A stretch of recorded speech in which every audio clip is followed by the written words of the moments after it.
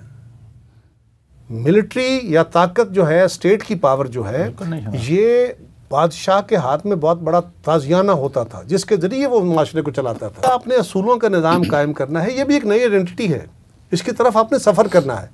ہم نے وہ کیا نہیں.